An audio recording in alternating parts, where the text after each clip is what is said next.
Good morning all student. Jumpa lagi dengan saya Miss Rina Samosir dalam mata pelajaran Administrasi Transaksi, materi pokok alur transaksi. Apa kabar anak-anak ibu semuanya? Ibu berharap anak-anak ibu semuanya dalam kondisi sehat dan tetap semangat. Nah, kompetensi dasar kita pada pagi hari ini yaitu ada kompetensi dasar pengetahuan 3.2 menganalisis alur transaksi dan kompetensi keterampilan menentukan alur transaksi.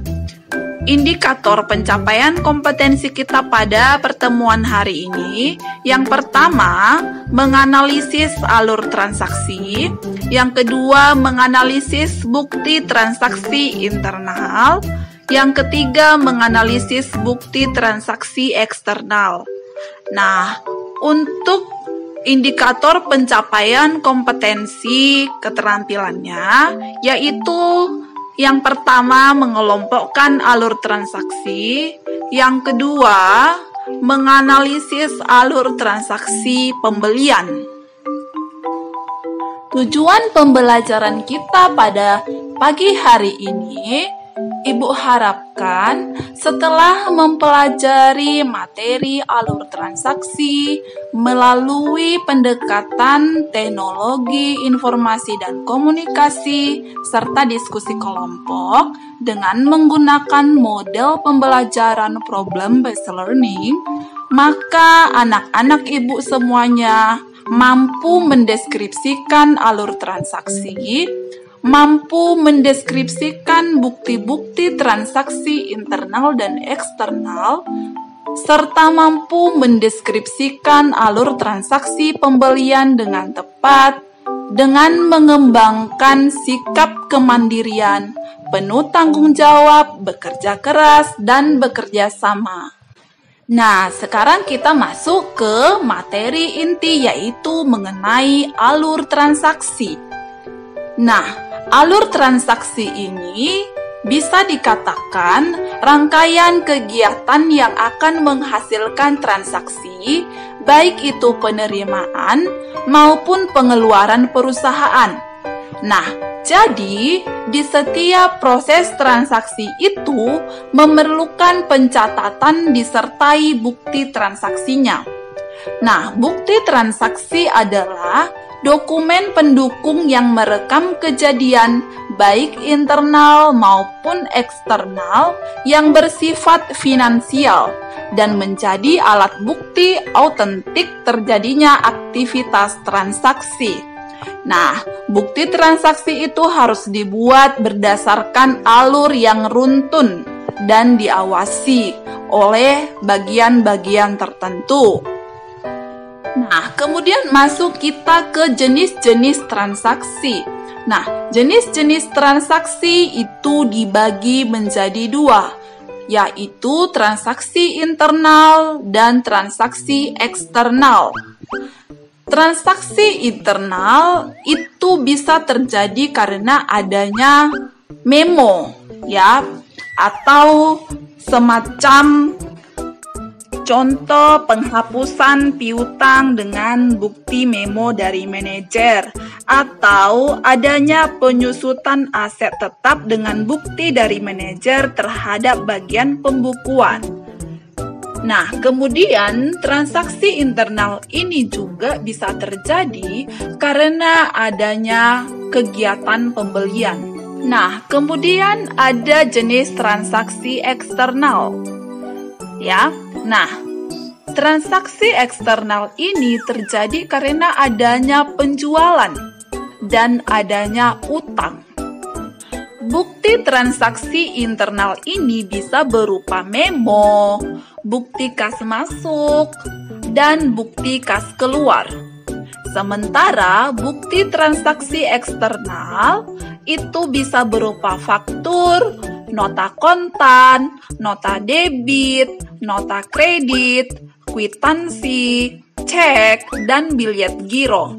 Nah, sekarang kita akan membahas satu persatu mengenai bukti transaksi internal. Ya, Nah, bukti transaksi internal itu yang pertama ada memo. Nah, memo adalah bukti transaksi internal berupa catatan dari pimpinan perusahaan kepada bagian akuntansi, antar bagian atau manajer dengan bagian-bagian yang ada di lingkungan perusahaan untuk pencatatan suatu kejadian. Nah, untuk contoh memo itu dapat disaksikan seperti contoh berikut ya. Di situ sudah ada contoh memo. Nah, kemudian bukti transaksi internal yang kedua ada bukti kas masuk. Bukti kas masuk adalah tanda bukti bahwa perusahaan telah menerima uang secara tunai dan digunakan untuk mencatat transaksi penerimaan uang tunai. Ya, untuk contoh bukti kas masuk itu dapat diperhatikan seperti contoh berikut. Nah, kemudian ada bukti transaksi internal berupa bukti kas keluar. Bukti kas keluar itu adalah bukti untuk mencatat transaksi pengeluaran uang tunai seperti pembelian tunai, pembayaran gaji, dan pembayaran utang. Untuk contoh bukti kas keluar, boleh diperhatikan contoh berikut. Nah, sekarang kita masuk ke bukti transaksi eksternal. Ya, kalau tadi bukti transaksi internal merupakan bukti pencatatan transaksi karena adanya transaksi yang melibatkan hanya bagian-bagian yang ada di dalam perusahaan. Sekarang kita masuk ke bukti transaksi eksternal, di mana bukti transaksi eksternal ini adalah transaksi yang diterima perusahaan dari pihak luar yang membuat dan mengeluarkan bukti transaksi yang bersangkutan. Nah, contoh bukti transaksi eksternal yang pertama ada faktur.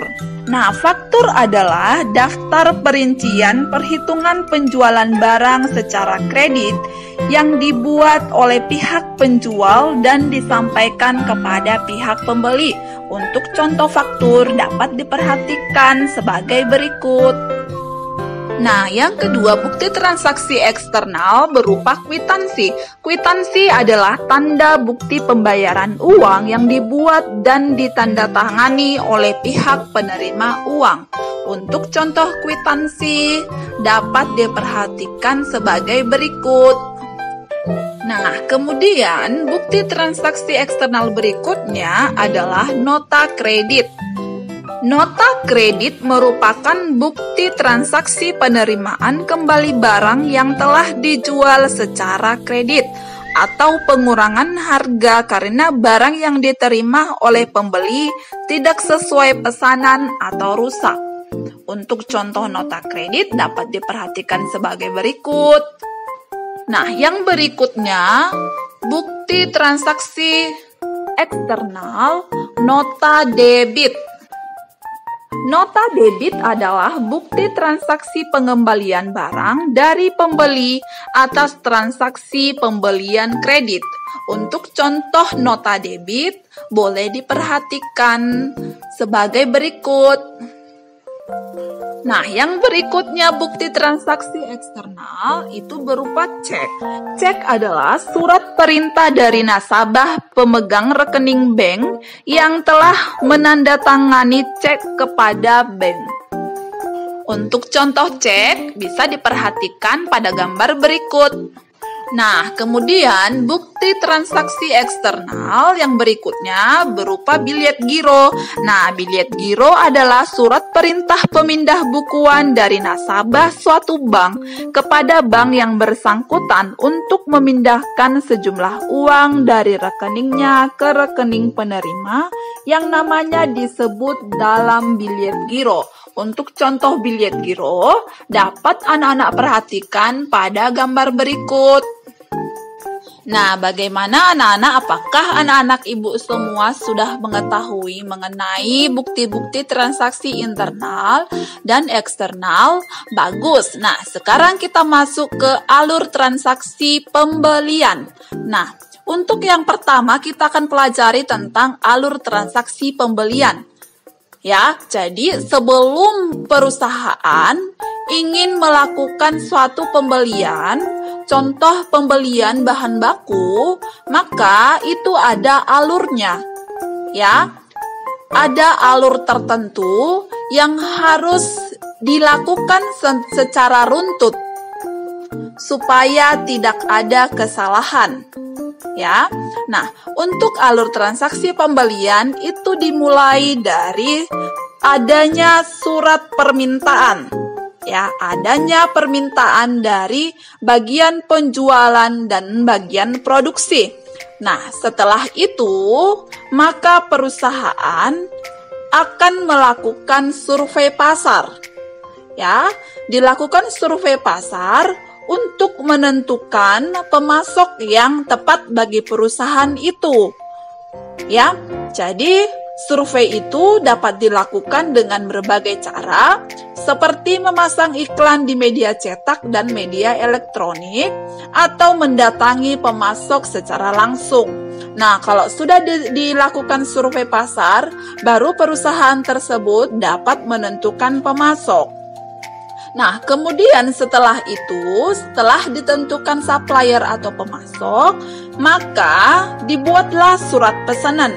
Ya, surat pesanan ini adalah langkah selanjutnya yang akan dikirimkan kepada pihak pemasok berupa daftar-daftar nama barang yang akan dipesan kepada pemasok.